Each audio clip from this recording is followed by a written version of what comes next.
Bonjour à tous, bienvenue dans la cabine du Rogator Challenger, donc l'unique cabine catégorie 4 qui est proposée depuis plus de 2 ans sur l'automoteur Challenger.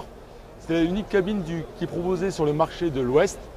Cette cabine nous permet d'avoir l'environnement le plus sain, nous permet d'éviter les vapeurs, les aérosols ainsi que la poussière. Donc c'est permis grâce à une cabine complètement étanche, grâce aux joints qui ont été étudiés spécialement pour ça. Également à la pression intérieure de la machine qui est supérieure à la pression extérieure. Un indicateur de niveau, à ce niveau, vous indique que votre pression intérieure est supérieure grâce à une ventilation importante. C'est le premier point important, la ventilation de la cabine. Deuxième point important, la filtration de la cabine. Donc un filtre à charbon actif, donc il va être important de venir entretenir et de venir renouveler.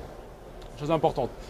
Également, la cabine catégorie 4 nous permet d'avoir un environnement sain, mais également à l'extérieur de la cabine, nous allons avoir des éléments qui vont permettre de faciliter la vie de l'opérateur, c'est-à-dire des espaces de rangement situés sous la cabine, également des éléments de rince-main positionnés aussi au niveau de l'accès de la cabine. Donc tout ça pour permettre d'avoir un environnement le plus sain possible pour l'opérateur. Également, sur cette cabine, nous avons une cabine qui est une des plus spacieuses du marché, qui nous permet d'avoir une visibilité à 360 degrés grâce à un grand espace vitré, que ce soit sur l'avant, à la gauche, à droite, ainsi que sur les rampes qui se situent à l'arrière de la machine. C'est quelque chose de très important pour l'utilisateur de pouvoir suivre correctement sa rampe.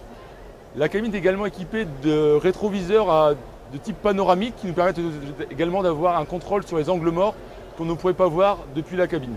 Donc ça, c'est également très important. La cabine est également équipée d'un écran C3000 qui va permettre de faire les fonctions de régulation de pulvérisation, mais également les fonctions de guidage, voire d'autoguidage.